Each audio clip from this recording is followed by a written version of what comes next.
ಭಾರತೀಯ ಜನತಾ ಪಕ್ಷದವರು ಅಸಮಾನತೆ ಮುಂದುವರಿಬೇಕು, ಬಡವರು ಬಡವರಾಗೇ ಇರಬೇಕು, ಶ್ರೀಮಂತರು ಶ್ರೀಮಂತರಾಗೇ ಇರಬೇಕು ಅನ್ನೋದನ್ನ ನಂಬಿಕೆ ಇಟ್ಕೊಂಡಿರ್ತಕ್ಕಂಥವ್ರು. ನೀವು ಇತ್ತೀಚೆಗೆ ನಿನ್ನೆ ನೋಡಿರ್ಬೇಕು, ಪತ್ರಿಕೆಯಲ್ಲಿ ಬಂದಿದೆ. ಅನಂತಕುಮಾರ್ ಹೆಗ್ಡೆ ಅವರು ಉತ್ತರ ಕನ್ನಡ ಜಿಲ್ಲೆಯ ಸಂಸದರು, ಕೇಂದ್ರದಲ್ಲಿ ಮಂತ್ರಿಯಾಗಿದ್ದವರು. ಅವ್ರು ಹೇಳ್ತಾರೆ, ನಾವು 400 ಜನ ಗೆದ್ರೆ ಅಂದ್ರೆ ಲೋಕಸಭೆಯಲ್ಲಿ 3/2 ಗೆದ್ರೆ ಸಂವಿಧಾನವನ್ನು ಬದಲಾವಣೆ ಮಾಡುತ್ತೇವೆ, ಸಂವಿಧಾನವನ್ನ ಬದಲಾವಣೆ ಮಾಡುತ್ತೇವೆ ಅಂತಕ್ಕಂಥ ಮಾತುಗಳನ್ನು ಹೇಳ್ತಾರೆ. 5-6 ಸಾರಿ ಲೋಕಸಭಾ ಸದಸ್ಯರಾಗಿದ್ದವರು, ಹಿರಿಯ ಸದಸ್ಯ, ಕೇಂದ್ರದ ಮಂತ್ರಿಯಾಗಿದ್ದವರು. ಇವತ್ತು ನಾವು ಇಂಗ್ಲಿಷ್ನಲ್ಲಿ ಹೇಳ್ತೀವಿ, cat is out of the bag ಅಂತ ಏನು ಹೇಳ್ತೀವಿ, ಅವರ ನಿಜವಾದಂಥ ಬಣ್ಣ, ಬಿಜೆಪಿಯವರ ಬಣ್ಣ ಬಯಲಾಗಿದೆ. ಬಿಜೆಪಿಯವರ ಬಣ್ಣ ಇವತ್ತು ಬಯಲಾಗಿದೆ. ಅವರ ಅಜೆಂಡಾ ಅನಂತಕುಮಾರ್ ಹೆಗ್ಡೆಯವರ ಮೂಲಕ ನರೇಂದ್ರ ಮೋದಿಯವರು, ಅಮಿತ್ ಶಾ ಅವರು, ನಡ್ಡಾ ಅವರು ಹೇಳಿಸಿದ್ದಾರೆ ಅಂತಕ್ಕಂಥದ್ದನ್ನು ನೀವು ಮರಿಬಾರದು.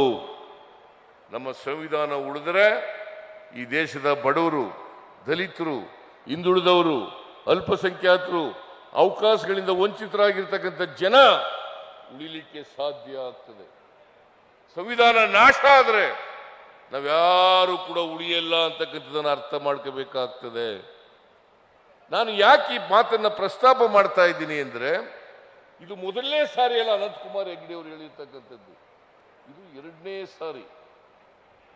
ಸಾರಿ ಅನಂತಕುಮಾರ್ ಹೆಗ್ಡೆ ಅವರು ಹೇಳಿರ್ತಕ್ಕಂಥದ್ದು. ಸಂವಿಧಾನವನ್ನು ಬದಲಾವಣೆ ಮಾಡ್ತೀವಿ. ಇವತ್ತು ಅನೇಕ ದೇಶದ ನಾಯಕರುಗಳು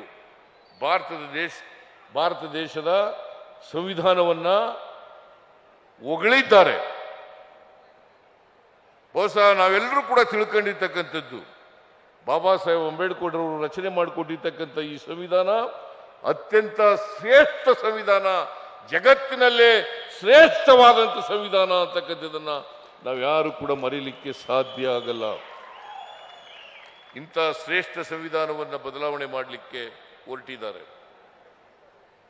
ನೀವು ಯೋಚನೆ ಮಾಡಬೇಕು, ಬಡವರು ಉಳಿಬೇಕಾ, ಹಿಂದುಳಿದವರು ಉಳಿಬೇಕಾ, ಅಲ್ಪಸಂಖ್ಯಾತರು ಉಳಿಬೇಕಾ, ರೈತರು ಉಳಿಬೇಕಾ, ಮಹಿಳೆಯರು ಉಳಿಬೇಕಾ? ಇದು ಉಳಿಬೇಕಾದ್ರೆ ನಮ್ಮ ಸಂವಿಧಾನ ಉಳಿಲೇಬೇಕು. ಇವತ್ತು ಈ ರೀತಿಯಾಗಿ ನಾನು ಅದಕ್ಕೆ ರಿಯಾಕ್ಷನ್ ಮಾಡಿದೆ. ಈ ಅನಂತಕುಮಾರ್ ಹೆಗ್ಡೆ ಅವರನ್ನ ಚುನಾವಣೆಗೆ ನಿಲ್ಬಾರದು, ಆ ರೀತಿ ಅನರ್ಹನಾಗಿ ಮಾಡಬೇಕು, ಪಕ್ಷದಿಂದ ಕೂಡಲೇ ಎಕ್ಸ್ಪೆಲ್ ಮಾಡಬೇಕು. ಬಿಜೆಪಿಯವರು ಹೇಳ್ತಾರೆ ನಮಗೂ ಅವ್ರಿಗೂ ಸಂಬಂಧ ಇಲ್ಲ, ಅಷ್ಟು ಹೇಳ್ಬಿಟ್ಟು ಸುಮ್ಮನೆ ಆಗಕ್ಕಾಗಲ್ಲ.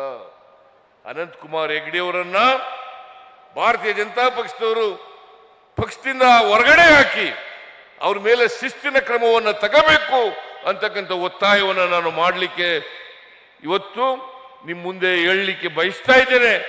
ನೀವೆಲ್ಲರೂ ಕೂಡ ಒಕ್ಕೊರಲಿನಿಂದ ಈ ಸಂವಿಧಾನನೇ ಉಳಿಬೇಕು.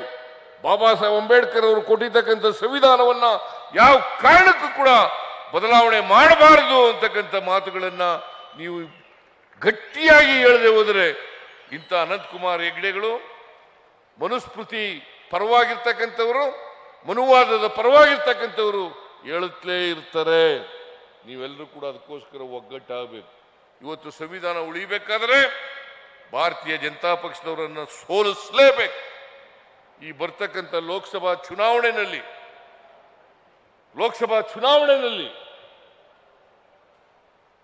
ಬಿಜೆಪಿ ಅಭ್ಯರ್ಥಿಯನ್ನ ಸೋಲಿಸಿ ಕಾಂಗ್ರೆಸ್ ಅಭ್ಯರ್ಥಿಯನ್ನ ಗೆಲ್ಲಿಸ್ತಕ್ಕಂಥ ಕೆಲಸವನ್ನ ಮಾಡಬೇಕು. ನೀವು ವಿಚಾರ ಮಾಡಬೇಕು. ಇದು ಒಂದು ಭಾಗ.